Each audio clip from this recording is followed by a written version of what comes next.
Eu confesso a vocês que quando a professora Fabiana me convidou e começamos a discutir sobre os temas, né, a serem apresentados aqui nesse dia, eu fiquei vibrando, porque fazia tempo que eu não via um comprometimento assim de uma de nossas sedes, instituições, com a filosofia raiz adventista, se eu posso dizer assim. Tem muita Nutella por aí hoje, né?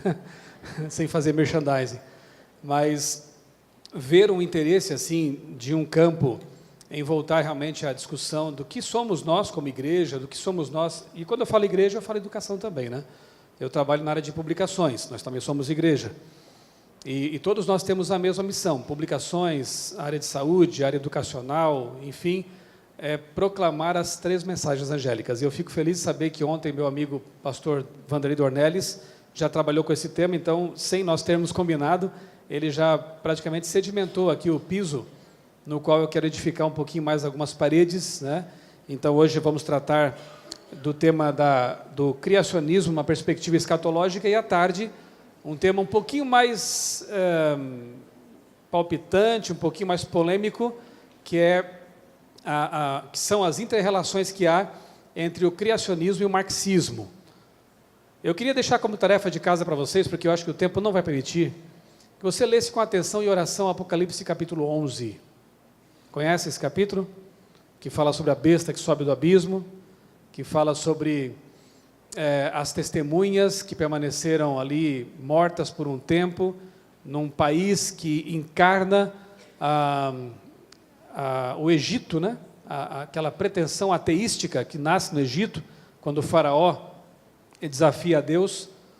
Revolução Francesa, professores de história aqui podem explorar muito bem esse assunto, né? E os de religião ainda mais. Estude esse assunto. Eu tenho impressão de que, eu tenho certeza, né, de que essas discussões que tem que ver com darwinismo, criacionismo, já vem se estendendo aí ao longo de um século e um pouco mais. E também o que tem que ver com o marxismo cultural, eu tenho certeza de que essas ideologias elas estão inseridas também nesse fluxo da história que a gente vê claramente em Apocalipse 11. E não é à toa que nós temos que voltar realmente a estudar Apocalipse, Daniel, né? E que bom que temos uma lição da Escola Sabatina nos convidando mais uma vez a nos aprofundarmos nesse assunto, porque nós vemos ali o cumprimento das profecias e, naturalmente, que a educação adventista está envolvida também nesse contexto, né?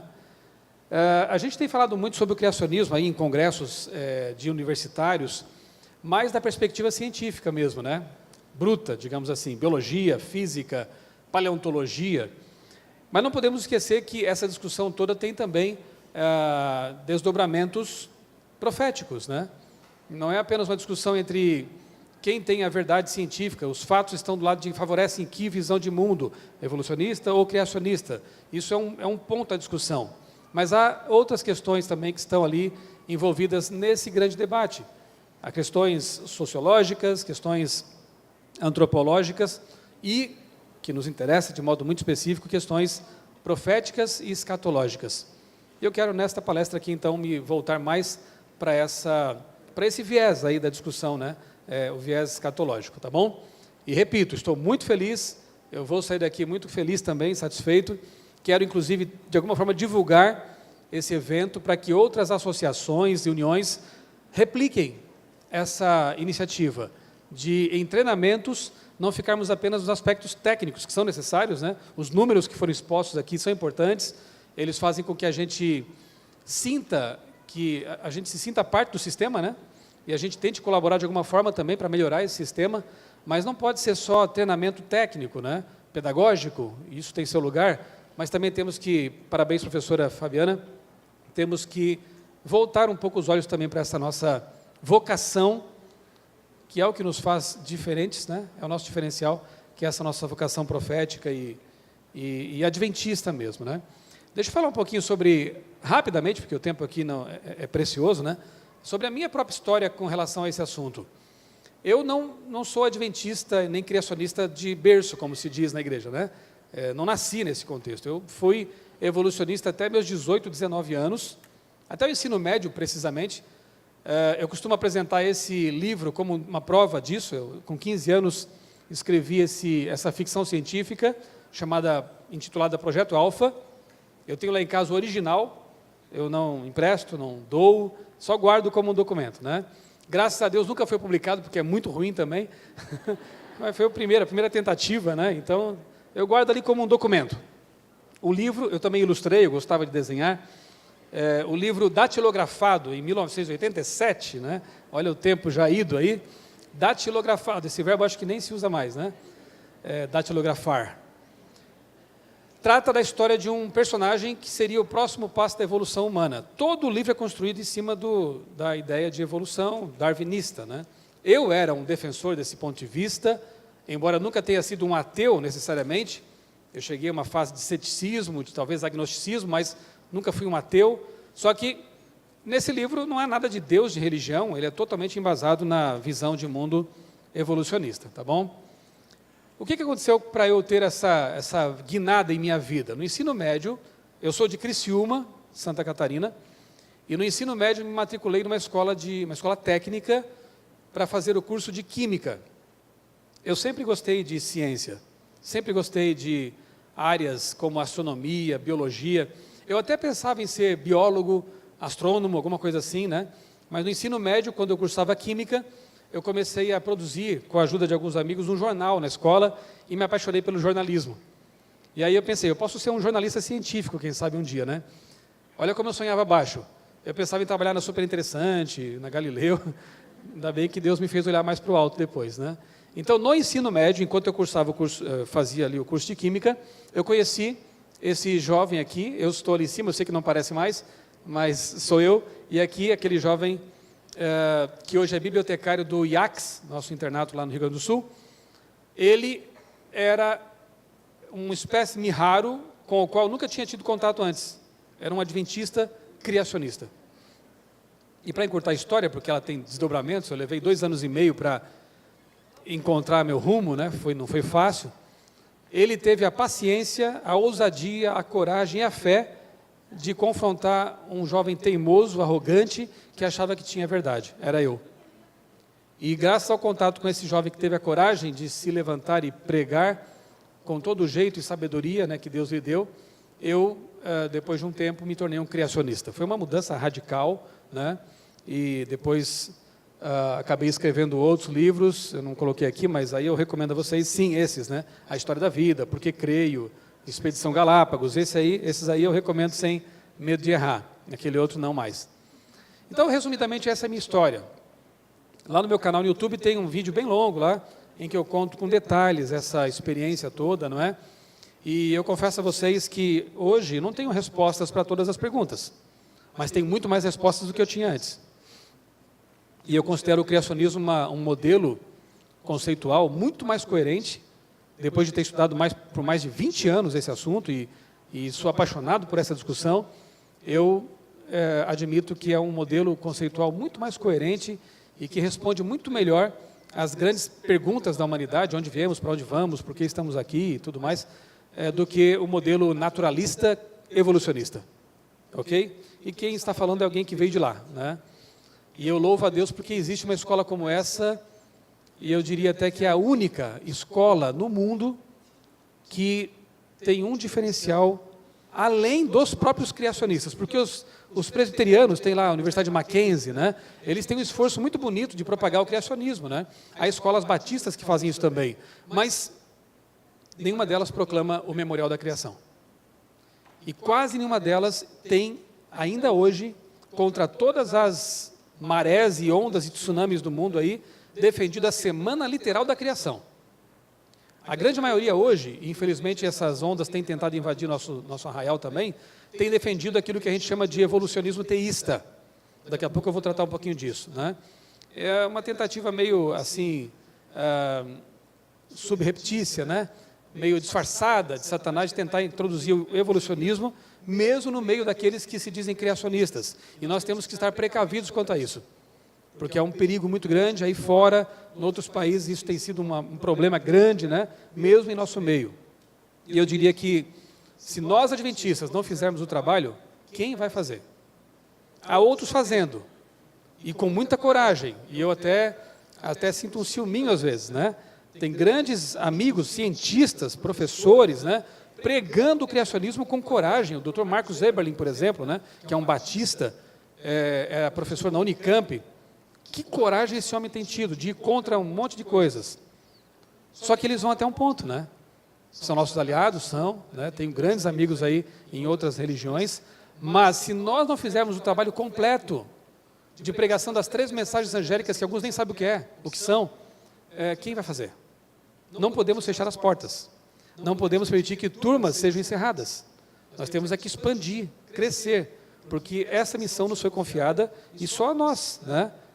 Quem vai fazer a obra se nós não fizermos? Você conhece o texto, ontem foi bem explorado, né? No Apocalipse 14, 6 e 7. Temam a Deus, deem a Ele glória, por quê? É vinda a hora do seu juízo e adorai qual Deus? Aquele que fez os céus, a terra, o mar e as fontes das águas.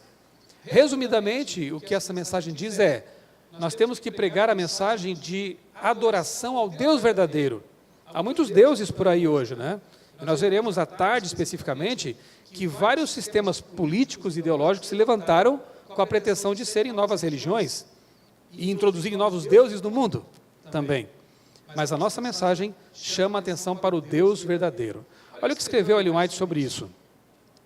Em sentido especial, foram os adventistas do 7º dia postos no mundo como vigias e portadores de luz. E quando a gente fala isso, não é com orgulho não, gente. É com tremendo peso nas costas, né? E com um senso de humildade tremendo também. É assim que temos que ler esse tipo de declaração.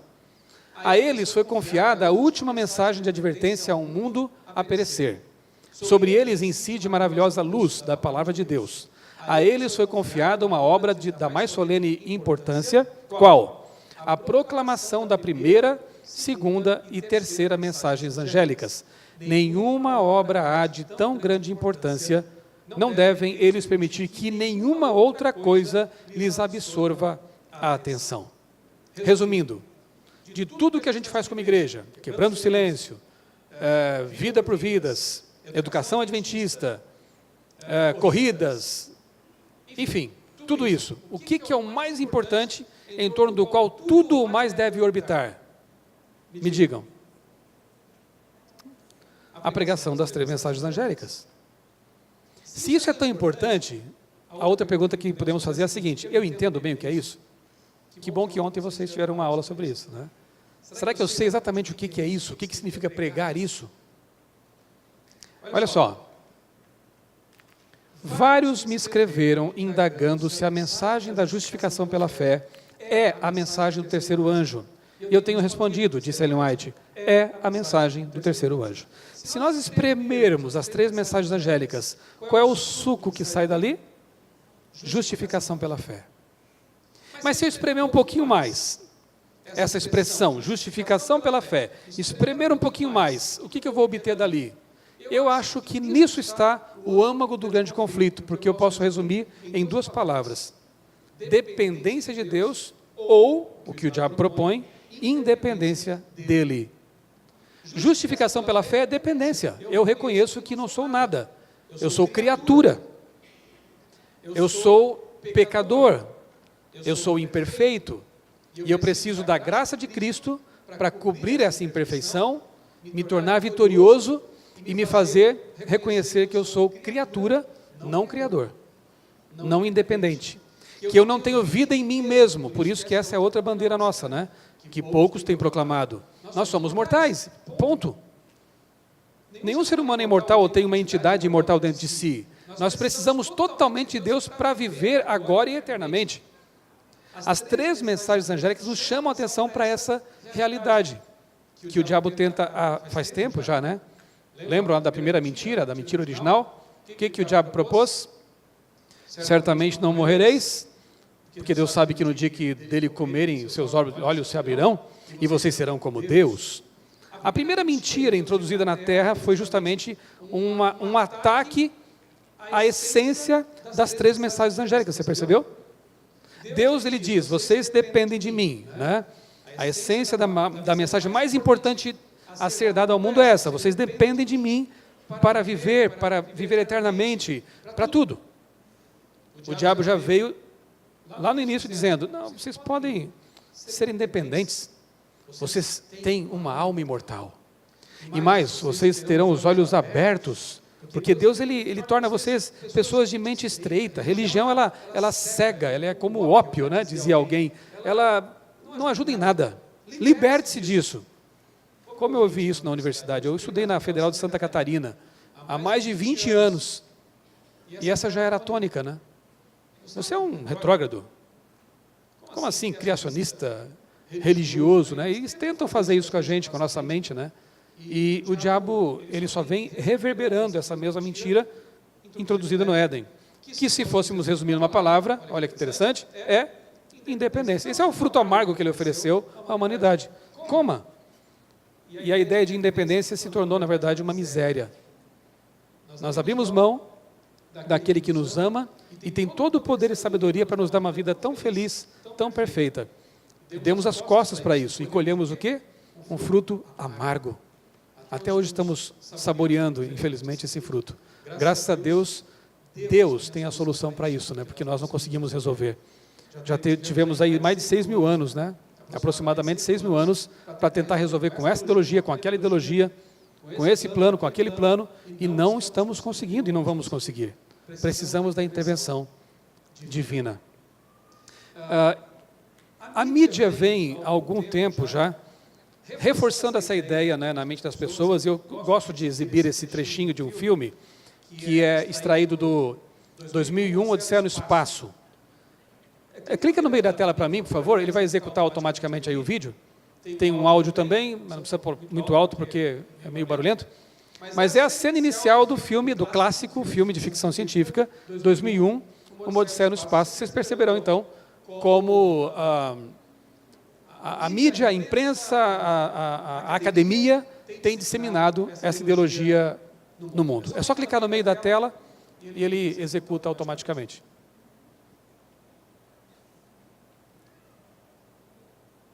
Na verdade, é no meio da tela mesmo. Aquele playzinho ali é só para dizer que tem um vídeo. Enganei você, sem querer. Aí, obrigado.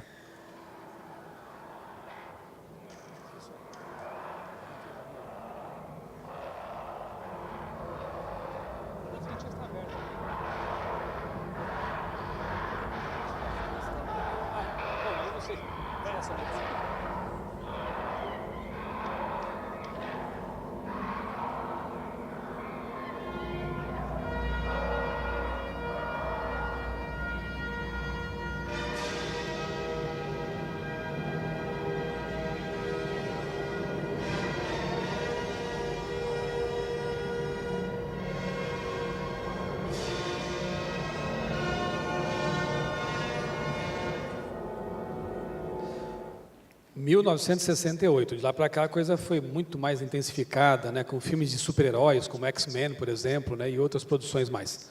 Mas ali a gente já via uma sutileza, né?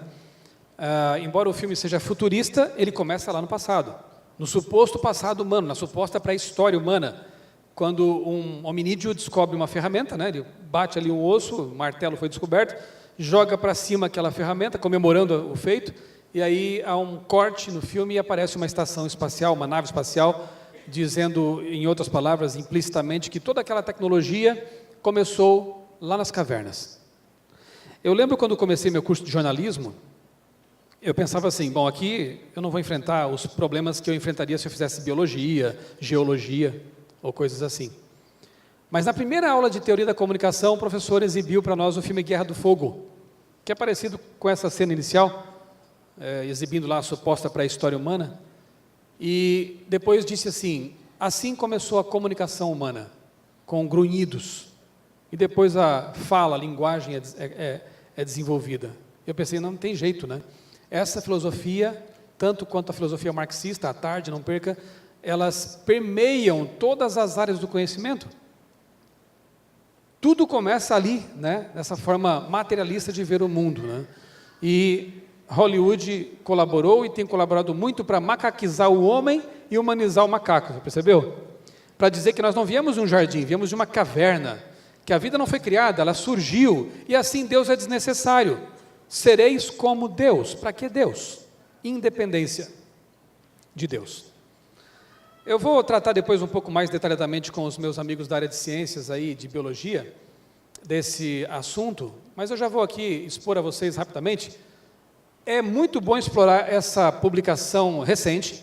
Ano passado, agosto, foi publicada essa revista, Biophysics and Molecular Biology. Lá em cima está, bom, enfim, a data, agosto de 2018, em que eles estão ressuscitando a tal da teoria da panspermia cósmica. Eu não vou poder explicar em detalhes isso aqui agora, mas, enfim, é a ideia de que a vida não surgiu aqui, mas veio do espaço. E por que não surgiu aqui? Aqui tem um parágrafo desse artigo científico, muito interessante, porque admite uma coisa que nós temos dito já há um bom tempo, e agora acho que travou aqui o meu controle. Só clica para mim no avançar ali, daí eu acho que ele destrava. No teclado lá, só clicar na tecla, na setinha ali do avançar. Beleza.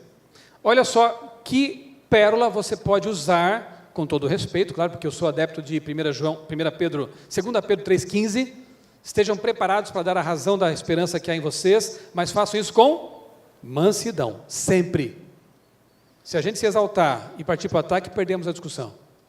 Nós temos que ganhar no amor, no respeito, no argumento sólido. É assim que se faz, né?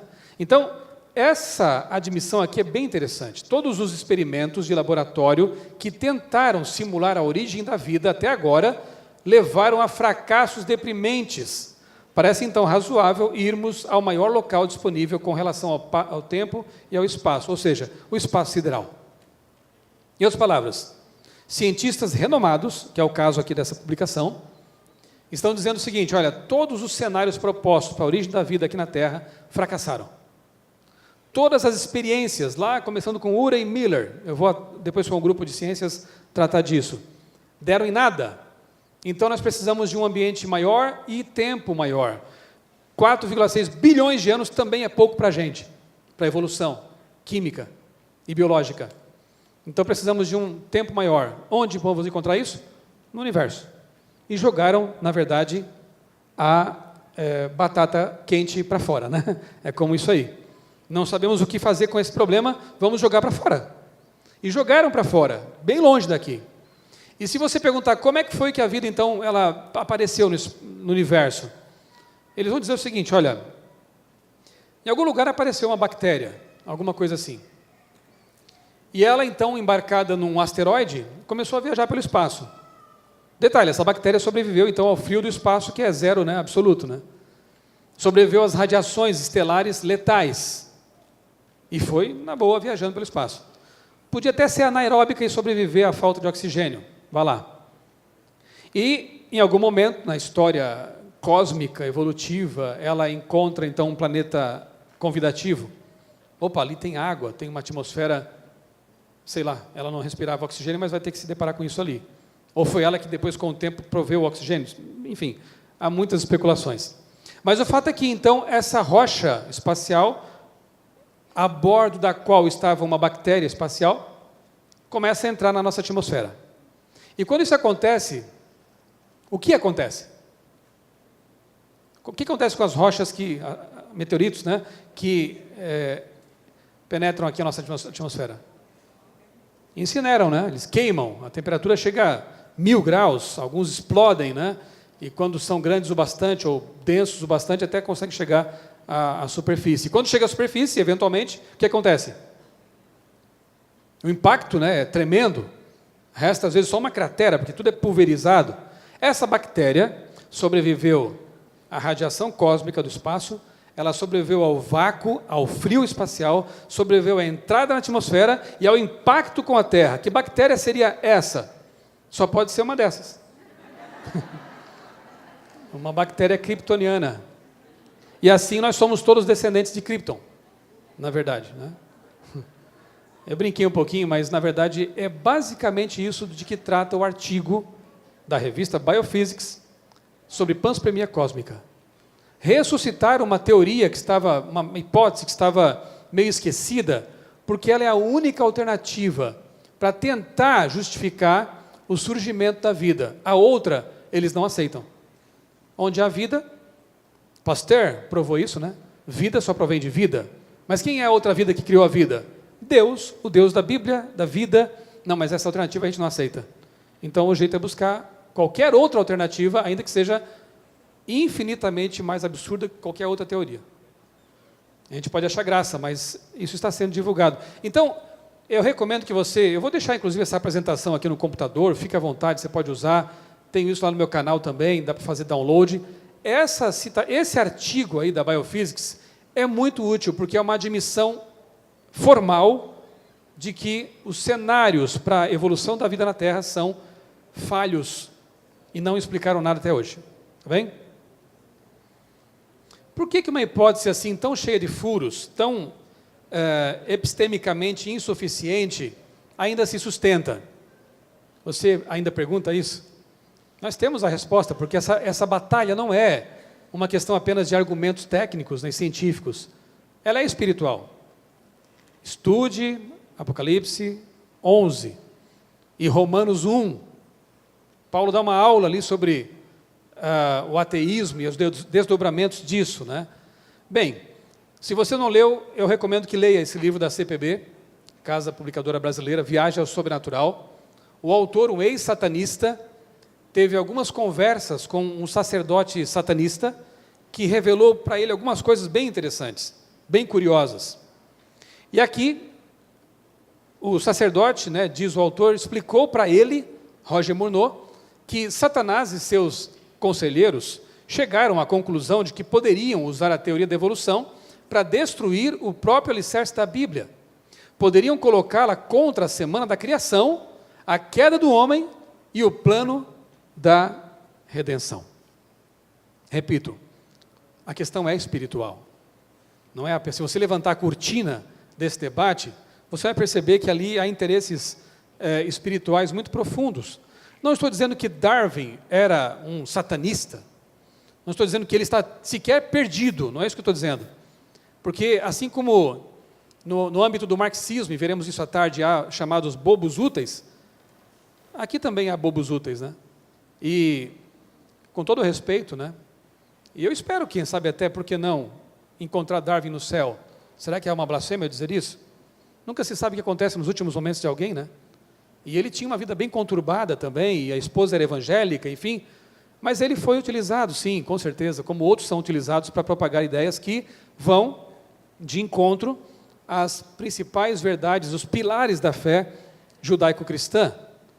E o evolucionismo foi assim. Tem sido usado dessa forma. É claro que num ambiente desse eu posso falar sobre isso, né? Em outros ambientes talvez eu fosse taxado de fundamentalista, de fanático, coisa parecida, né? Mas para esses que pensam assim, talvez até aqui, eu só deixo o convite para estudar um pouco mais o assunto. Nessa perspectiva, né? Antes de, quem sabe, bloquear a mente ou até taxar alguém disso ou daquilo, né? Analisemos as ideias, os fatos, à luz da Bíblia, principalmente. Há um livro aí cujo título é bem interessante, Ideias Têm Consequências. É um título bem óbvio, né? E aqui, no caso do evolucionismo, tendo já visto até aqui que a discussão é espiritual, que ela começou no Éden, que ela tem que ver com um grande conflito, e está no âmago das 3 mensagens angélicas, eu vou analisar com vocês agora os desdobramentos práticos de uma ideia como essa, para ver que realmente não fica só restrita ao campo das ideias. Uma ideologia, ela afeta o dia a dia, afeta o comportamento das pessoas. E isso talvez seja um aspecto até pior. Eu tenho filhas adolescentes, e estudam em escola adventista, naturalmente, mas mesmo ali, eu vejo o poder de certas ideias, e tem que ter muito amor, muita paciência, muito carinho, para conversar, dialogar, e tentar mostrar um outro lado, que às vezes eles não percebem. Nossos alunos estão nesse mundo aí, gente.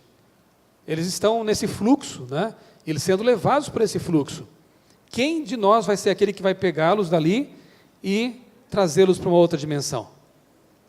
Eu lembro que eu li uma vez, faz um tempo já, um livro bem interessante, é uma alegoria. O título é Flatland, ou a Terra dos Planos.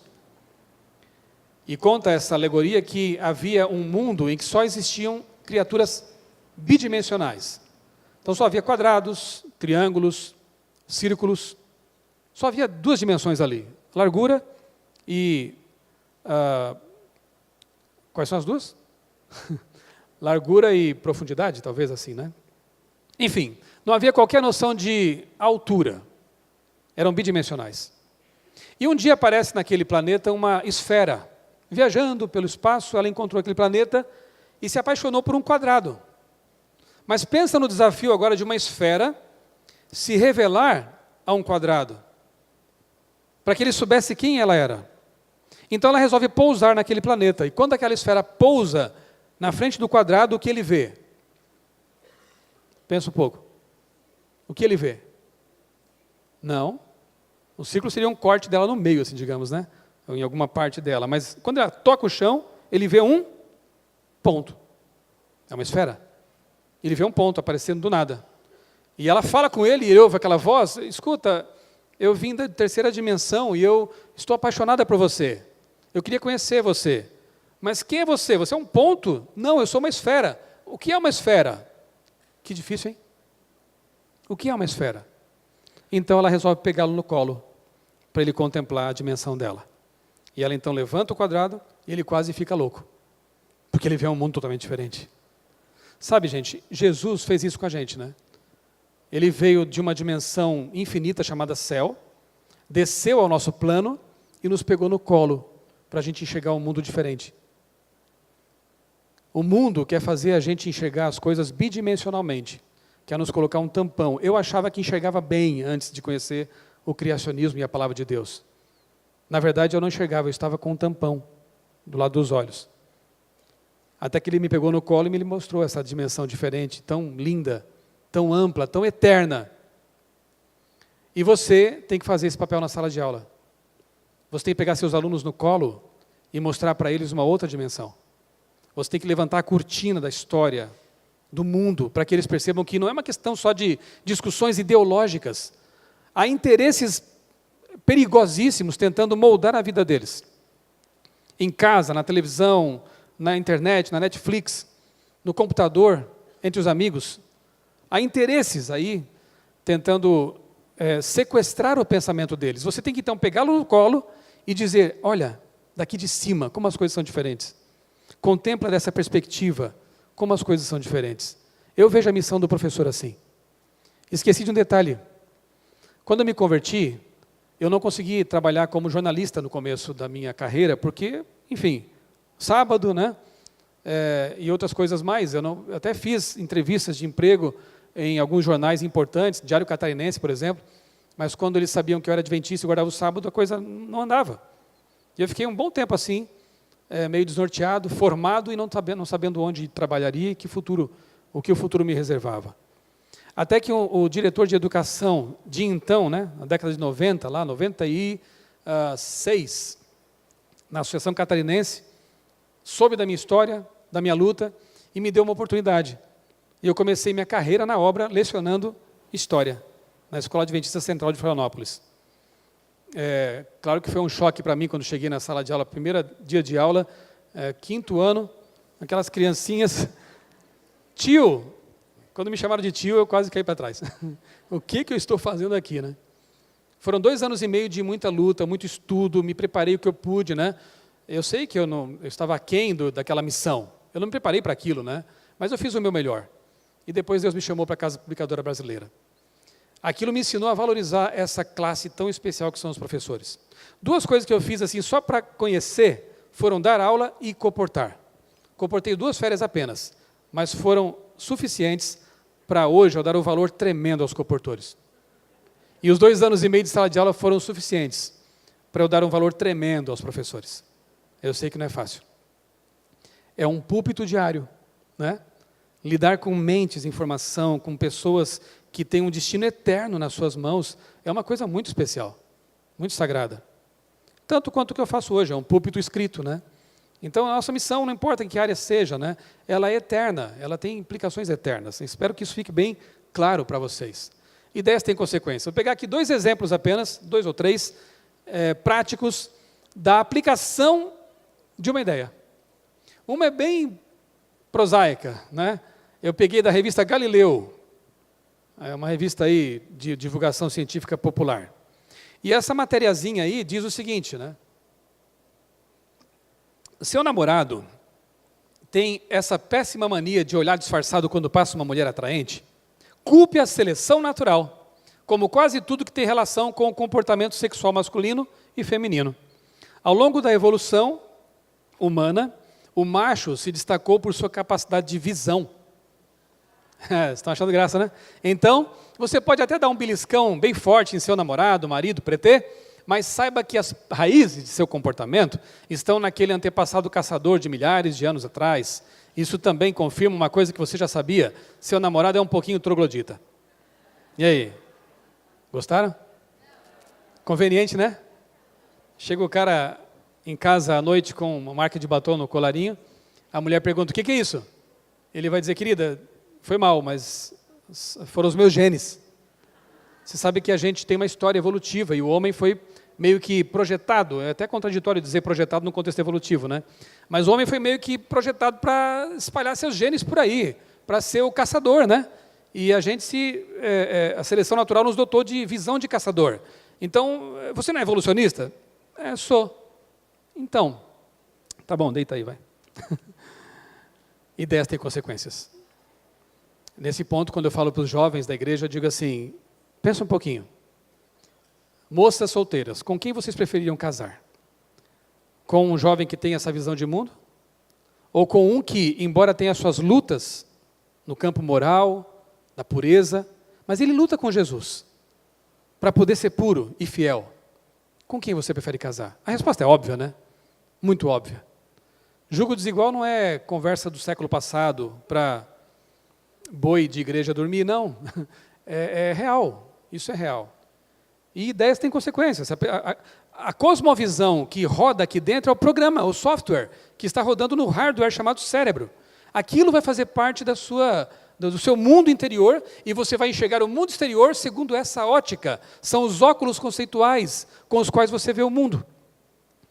Eu tenho viajado para alguns lugares especiais, eu já fui a Galápagos, por exemplo, para pesquisar. Estive ano passado em Araripe, no Ceará, e ali nós vimos fósseis, estratos geológicos, e é muito interessante. Estava conosco um senhor, um geólogo, nos acompanhava porque ele pertence a uma entidade federal, que tem que dar o respaldo para que esses locais sejam visitados por instituições. Ele via uma coisa, a gente via outra. E no final das contas ele estava já meio que aceitando algumas ideias, né? O Dr. Naori estava lá, outros geólogos do Geoscience, né? Foi muito legal essa interação ali entre eles, e ele começou a perceber: puxa, eu nunca tinha visto a coisa sobre essa ótica. Por que não?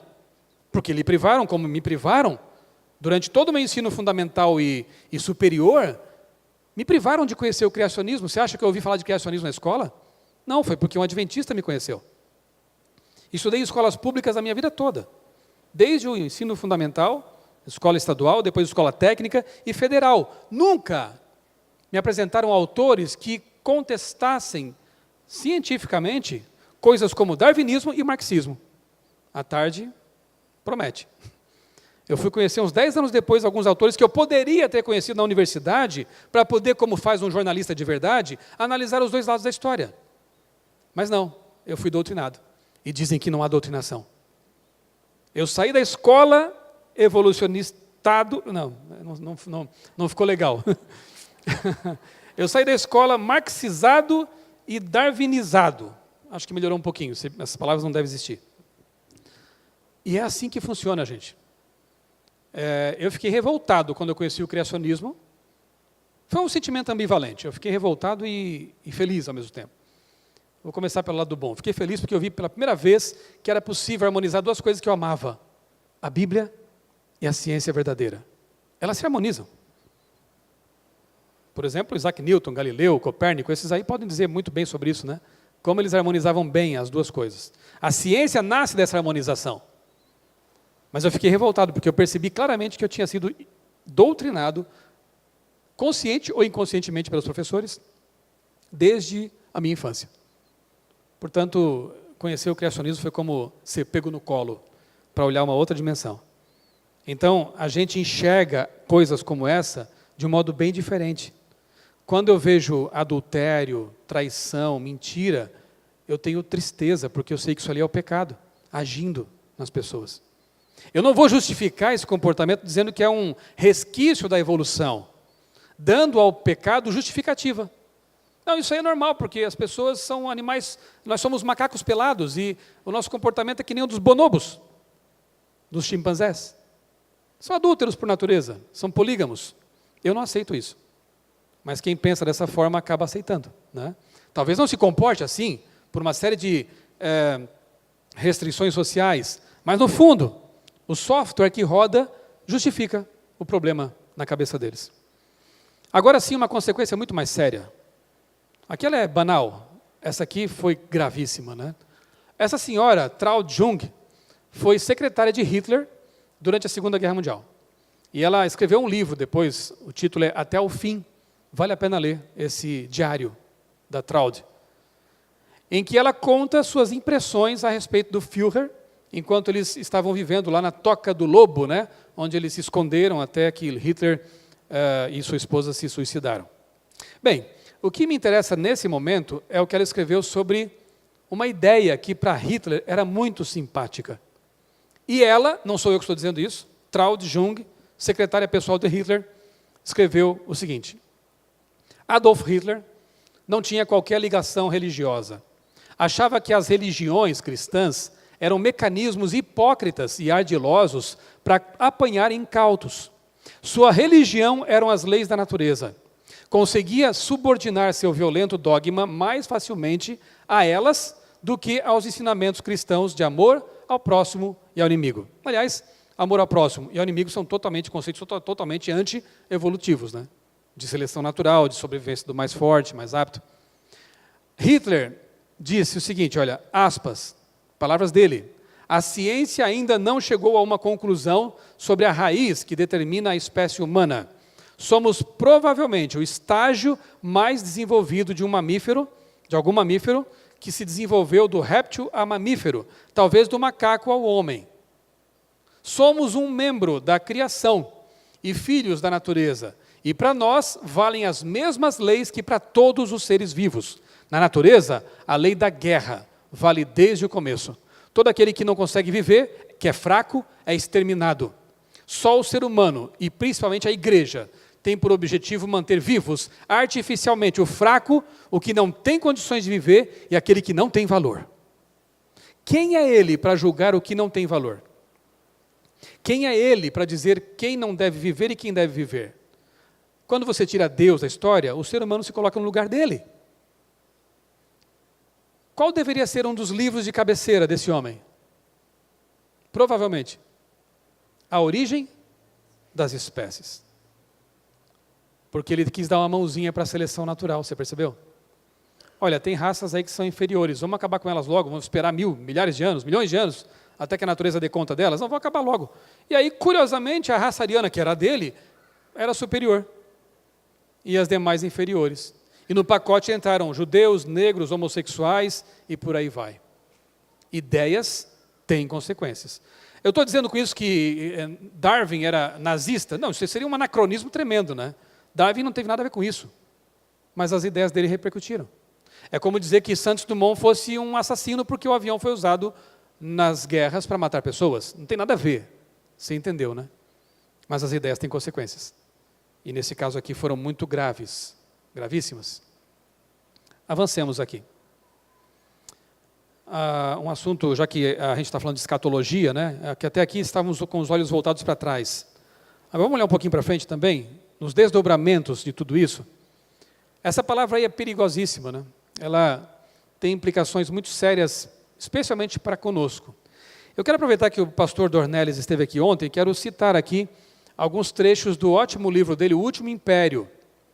Na página 143, ele mostra a história dessa palavra, desse termo fundamentalistas, que começa lá nos anos 20. Né?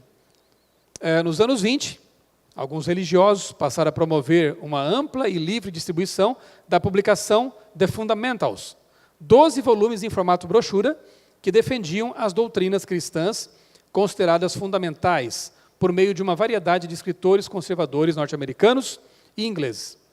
Da defesa das chamadas doutrinas fundamentais veio o nome fundamentalismo. O surgimento da mentalidade moderna e da visão de mundo evolucionista gerou uma profunda crise no evangelicalismo norte-americano, a qual se reproduz no restante do mundo cristão. De um lado, quero que você perceba agora essa polarização.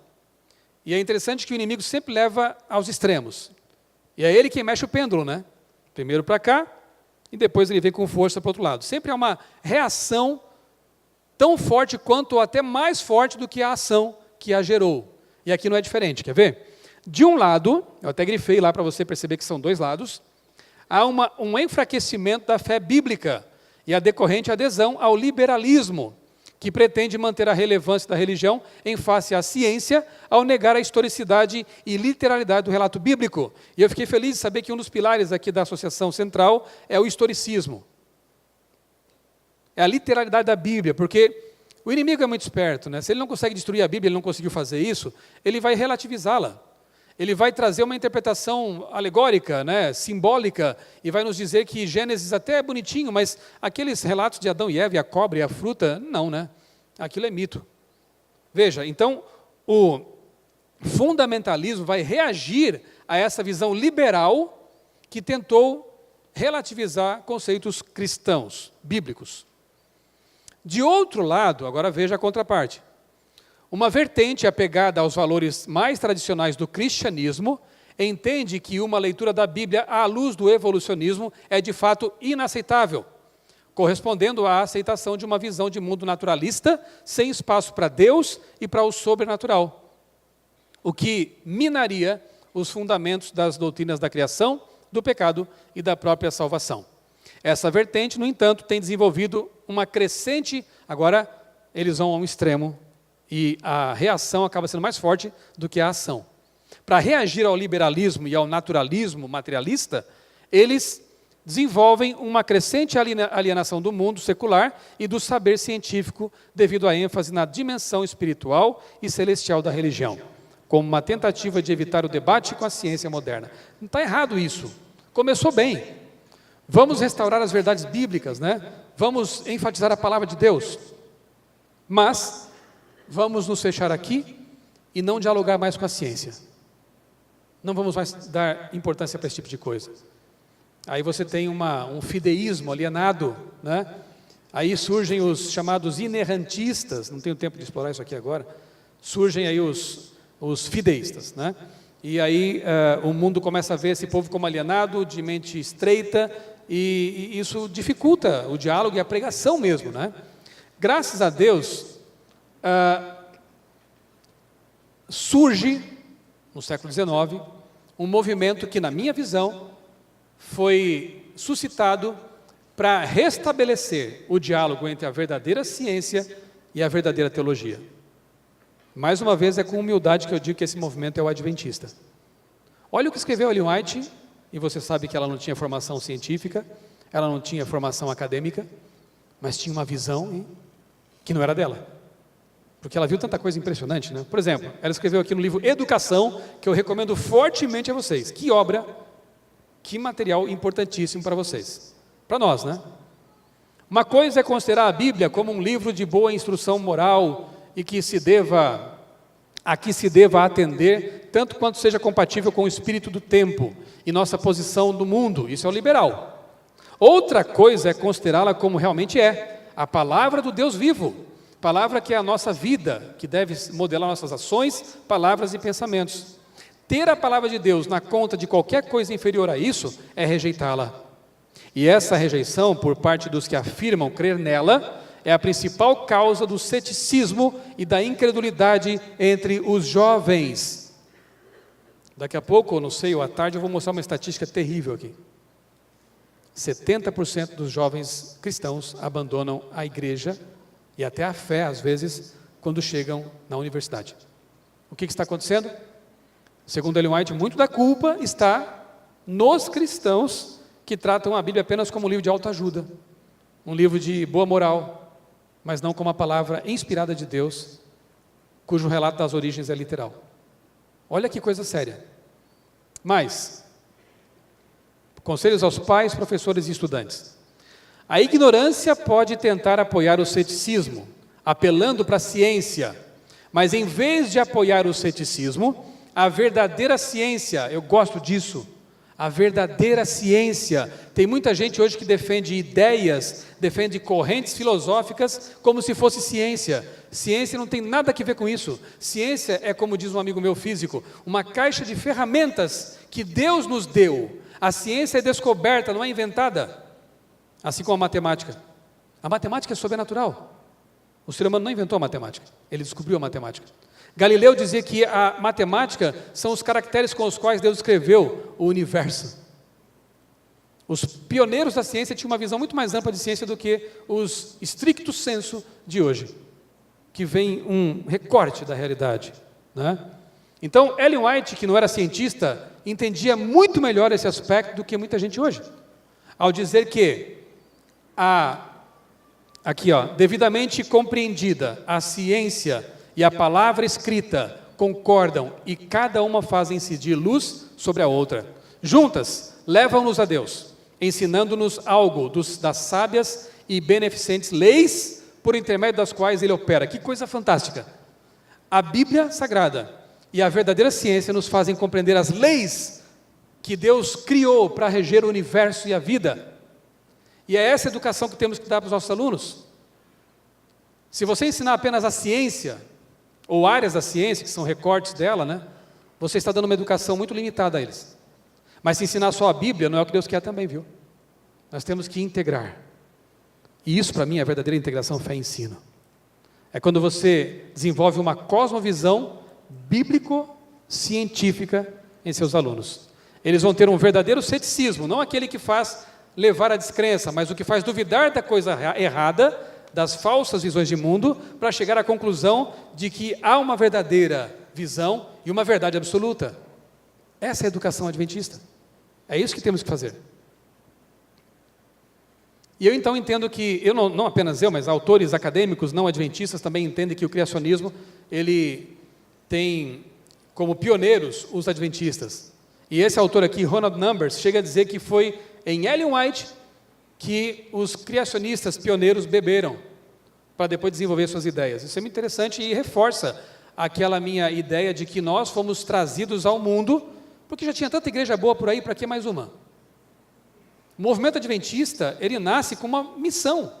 Se você tirar isso de cena, acabou, vai para a batista, presbiteriana, são boas. Se é para ter uma igreja, tem tantas boas por aí. Não, isso aqui não é uma igreja só, é um movimento, uma missão específica. E uma dessas, restaurar o criacionismo. Autores seculares admitem isso. Darwin começa a esboçar seu livro em 1844. Eu não vejo isso como coincidência. É o espetáculo paralelo, Deus suscitando um movimento para restaurar essa verdade e o inimigo fazendo o seu espetáculo paralelo para tentar ofuscar essa verdade.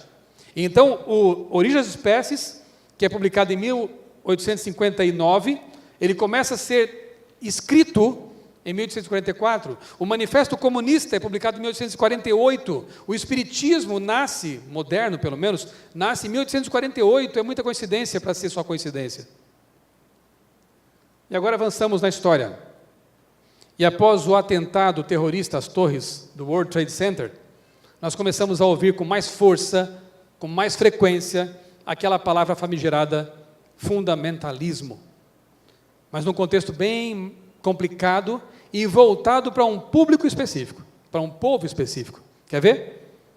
Olha lá, revista Veja, uma matéria 10 anos depois do atentado, uma retrospectiva, eles disseram o seguinte, os jornalistas, assim como outras formas de radicalismo religioso, ele, o fundamentalismo, exige que se viva sob uma interpretação literal e, portanto, originalmente pura dos textos sagrados. Hoje, no mundo, qual é o povo que ainda sustenta a literalidade do relato da criação? Vocês. Então, vocês são o quê? Para a revista Veja? Fundamentalistas.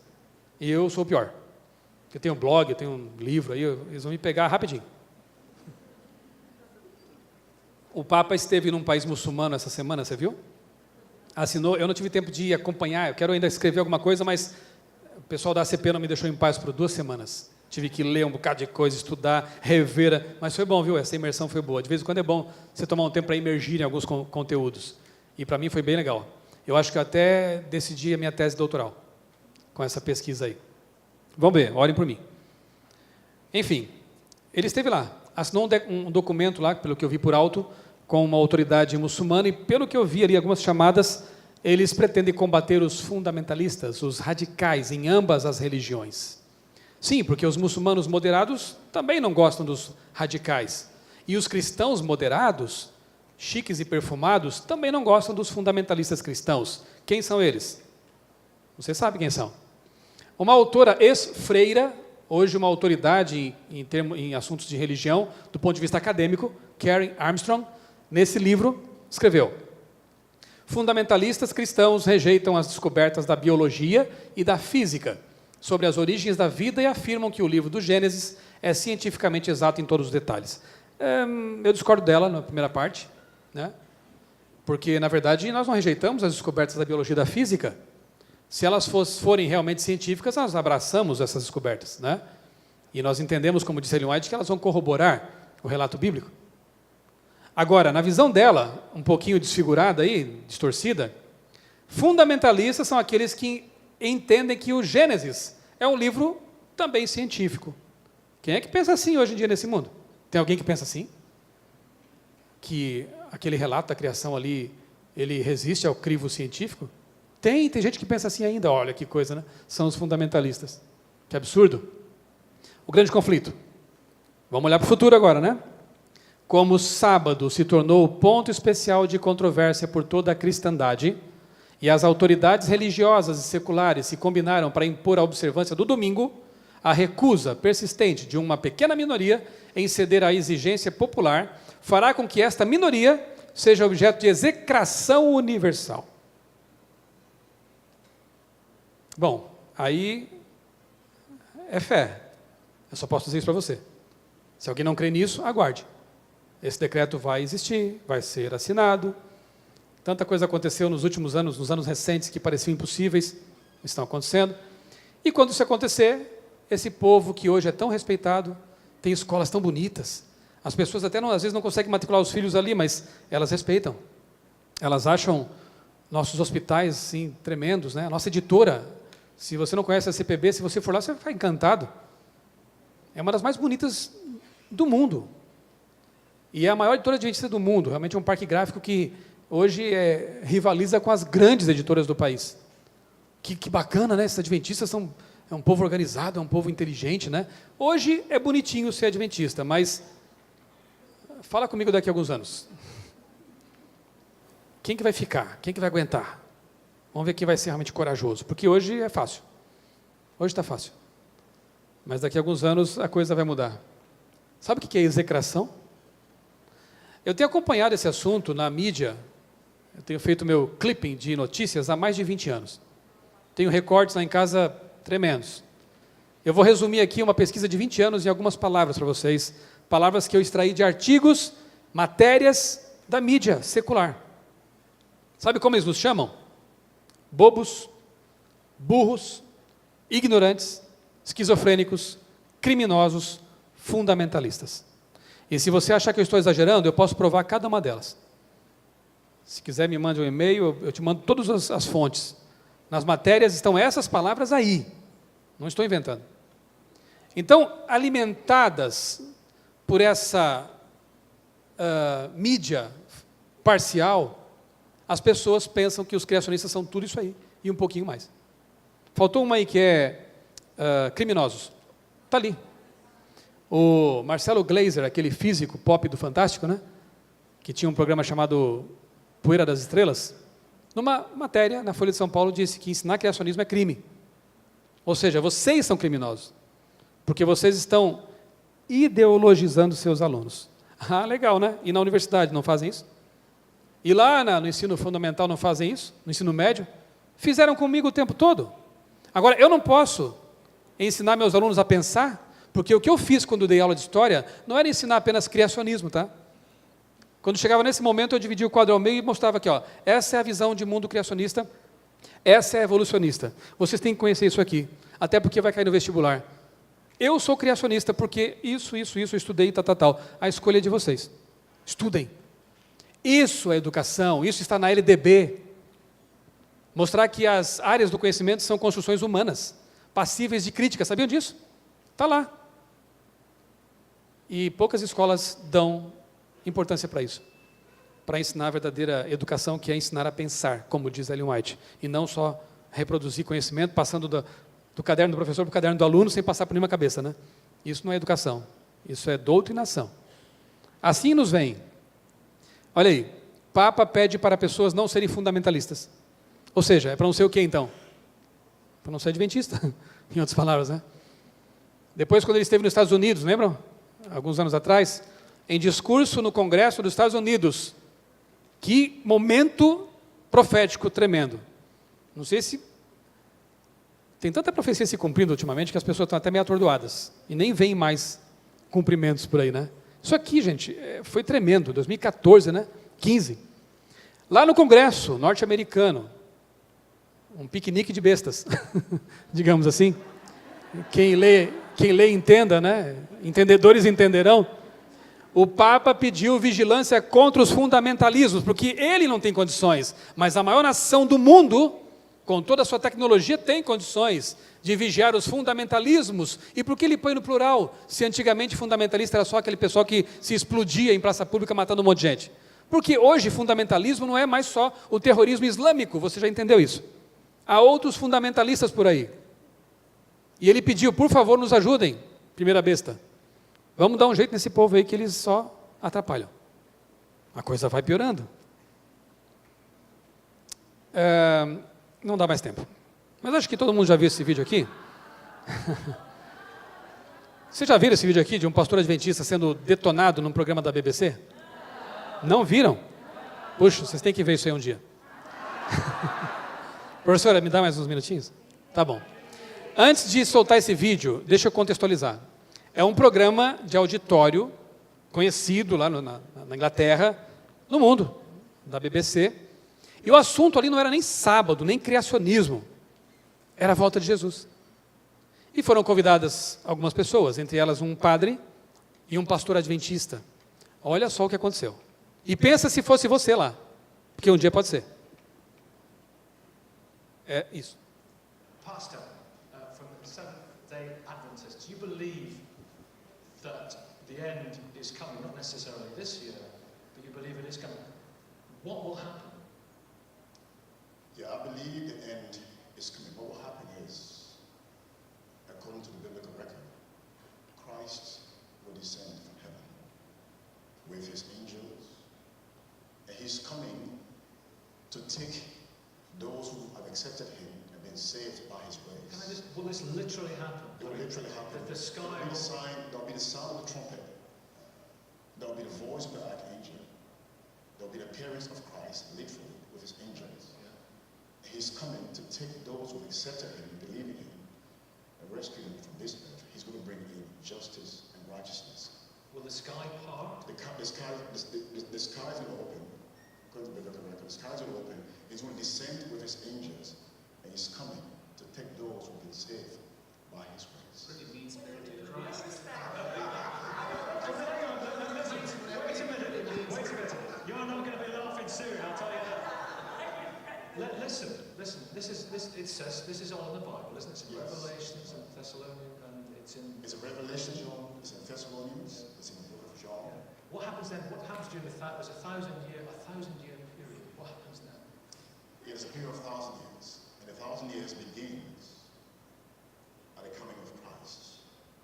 He comes to take those, like I said, who have been saved by his grace, and those who have not accepted Christ, because God He gives everybody the provision to accept the salvation that he offers free of charge. He's offered salvation free of charge for those who accept it. So it's not just Seventh-day Adventists. Not just Seventh-day Adventists, it's open to everyone. Everyone who's accepted Christ, but not Muslims or Hindus or if they haven't seen.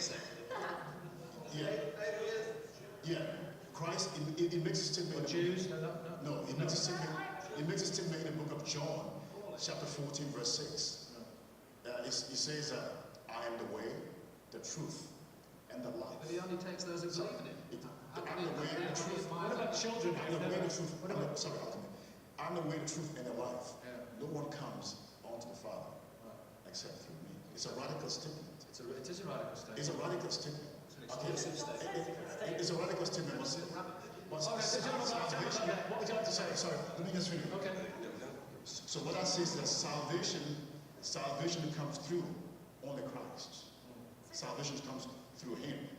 So, Okay, so but until accepted, until you accept, we've got a vision. We've got a vision, if that's the right word, of what's going to happen, and it's in the Bible.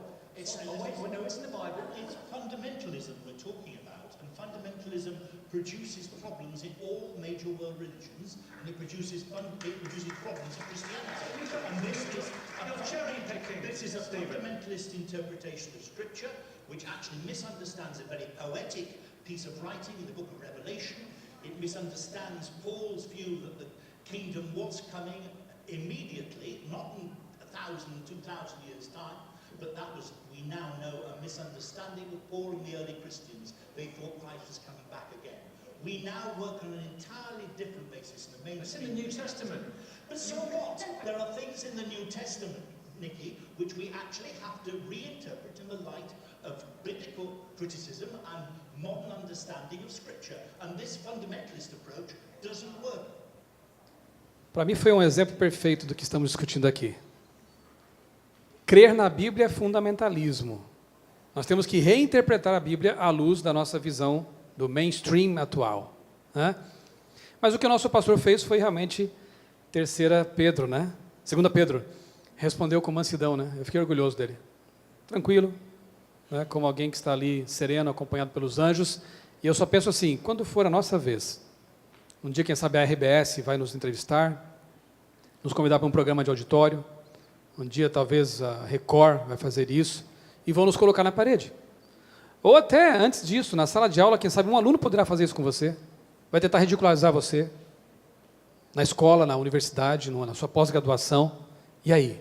Estamos bem firmados na verdade, para suportar essas afrontas, né? Por defender a Bíblia, o assunto era a volta de Jesus, que não é tão assim complicado quanto o sábado e o criacionismo. Ele foi chamado de fundamentalista, né? Quando o assunto for a grande controvérsia ali final, imaginem o que virá. Para encerrar, bom, aqui a questão era do evolucionismo teísta, né, que tem tentado sequestrar alguns, mas eu vou adiantar essa questão aqui desse gráfico, que é bem interessante, mas fica para outro dia.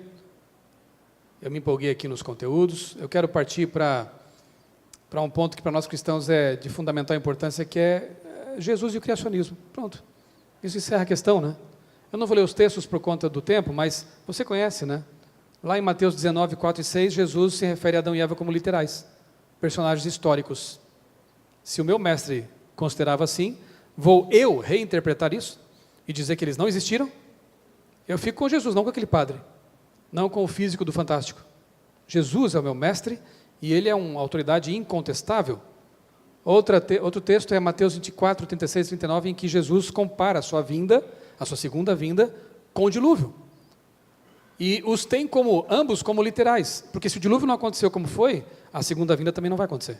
Ele linkou esses dois eventos. E nós temos evidências geológicas, históricas, do dilúvio, tanto quanto temos evidências proféticas da segunda vinda. Estamos bem respaldados. Outro texto.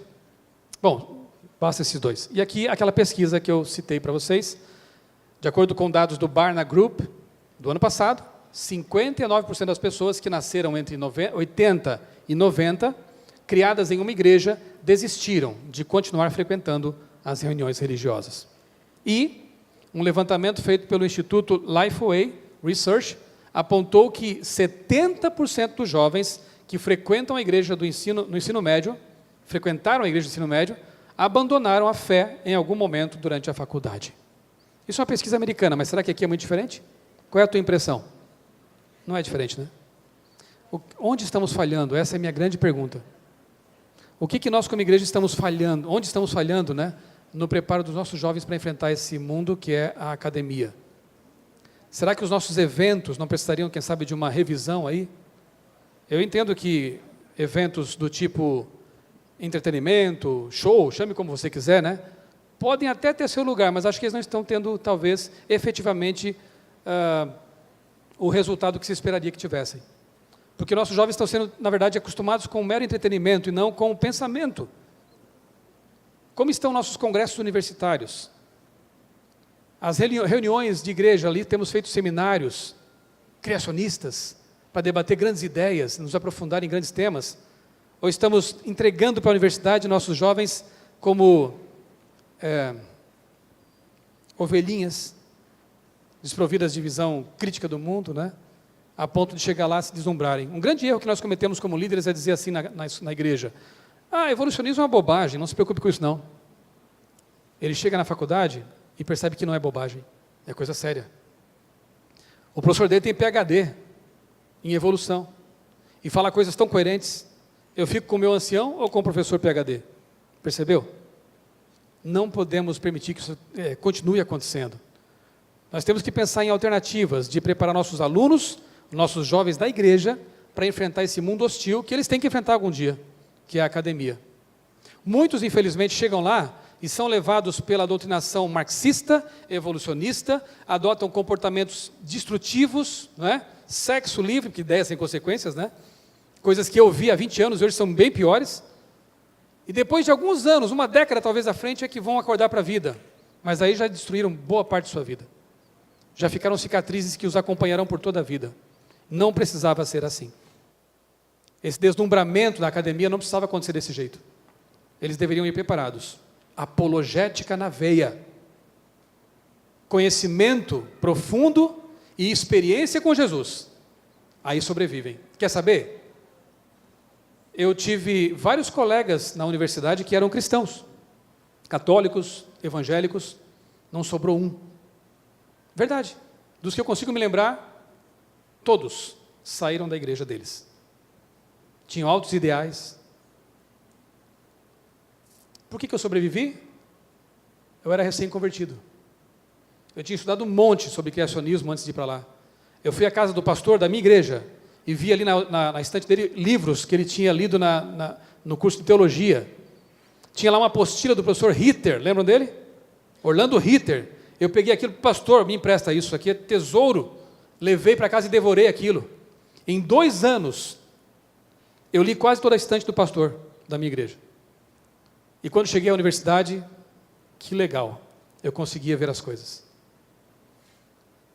Não estou falando isso aí para parecer grande coisa, eu quero dizer que pode acontecer com todo mundo. Eu estava no colo de Jesus, olhando as coisas de uma perspectiva cristã. E que lente poderosa. Quanto mais eu ouvia, mais eu fortalecia a minha fé. Quanto mais aulas de filosofia, teoria da comunicação eu assistia, mais eu fortalecia a minha fé. O cristianismo é insubstituível, é inegociável. Precisamos dar essa base para os nossos alunos. E não perder tempo, porque passa rápido. Daqui a pouquinho eles vão estar lá. E tadinhos, né? Vão encontrar um monte de lobos que consciente ou inconscientemente vão levá-los para caminhos perigosos. Avança para mim lá, eu acho que já é um aviso de que eu tenho que parar, né? Dá um clique para mim, por favor, lá.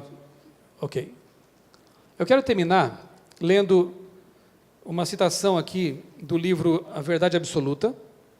Eu comprei faz alguns anos, tinha dado uma olhada boa naquele tempo, depois eu voltei a ele nos estudos dessa semana aí, que eu tive que me preparar para estar aqui com vocês. E aí, por indicação de um amigo meu, que está aqui, por sinal, o Jefferson, né? Acho que está ali, né? Levanta a mão, Jefferson. Obrigado por estar aqui com a gente. Deus te abençoe. É um jovem que tem feito um grande trabalho para Deus, dando palestras, advertindo as pessoas de assuntos como este e outros mais. Ele me fez lembrar da página 40 desse livro aqui, da Nancy Pearcey, que é uma estudiosa acadêmica, uma cientista, e ela diz o seguinte, olha, é interessante, né? Às vezes são as pedras que clamam, porque isso aqui está no livro Educação. Não precisaríamos buscar em fontes externas, mas às vezes a gente se convence quando vê outros dizendo, né? Ela fala assim, ó, e veja isso aqui na Integração Fé e Ensino. A influência da divisão secular-sagrado é menos surpreendente quando percebemos que muitos pastores e professores a assimilam. Um superintendente escolar me contou que a maioria dos pedagogos define o professor cristão estritamente em termos de comportamento pessoal. Coisas como dar um bom exemplo e mostrar preocupação pelos alunos. Quase nenhum o define em termos de transmitir uma cosmovisão bíblica nas matérias que ensinam, literatura, ciência, estudos sociais ou artes. Em outras palavras, Eles se preocupam em ser cristãos no trabalho, mas não pensam a respeito de ter uma estrutura bíblica sobre o trabalho. Em muitas escolas cristãs, a estratégia típica é inserir em sala de aula certos elementos religiosos estreitamente definidos, como oração e memorização da Bíblia, e depois ensinar as mesmas coisas que as escolas seculares. O currículo apenas estende uma camada de devoção espiritual em cima da matéria escolar, como algo supérfluo, enquanto o próprio conteúdo permanece o mesmo. Achei tremendo isso aqui, viu? Porque às vezes a gente acha que está fazendo a coisa, cumprindo a missão, levando os alunos para uma capela, fazendo uma oração antes da aula, lendo a inspiração, e depois, vamos lá, física e matemática, como se houvesse uma dicotomia entre o espiritual e o secular. É quase como uma vida cristã assim, né? Tem gente que acha que orar de manhã é o espiritual, ir à igreja sábado é o espiritual, o resto é secular. Então eu faço meus negócios, eu vivo como se Deus nem existisse. É um ateu adventista, é um ateu cristão. Não existe essa dicotomia. Tudo para um cristão é espiritual. A forma como eu faço meus negócios tem que ser espiritual, a forma como eu estudo tem que ser espiritual, a forma como eu me relaciono tem que ser espiritual. O cristianismo tem que permear todas as áreas de minha vida e tudo que eu faço. Assim tem que ser na sala de aula. Eu vou ensinar física, mas de uma perspectiva cristã. A verdadeira ciência. Eu vou ensinar literatura de uma perspectiva cristã, mediada por uma lente cristã. Eu vou ensinar artes, eu achei lindo esse hino de vocês aqui, né, para esse evento. É arte. Capela Sistina é criacionismo puro. Até publiquei, na semana passada, um artigo de uma amiga que é bióloga, é o Código Buonarroti. Porque Michelangelo colocou vários códigos naquelas pinturas. Muito interessantes. Arte é criacionismo. Então nós temos que desenvolver essas lentes para poder realmente permear tudo o que fazemos com a cosmovisão bíblico-criacionista. Aí sim, estaremos fazendo integração fé e ensino. Aí sim, estaremos sendo educação adventista. Muito obrigado.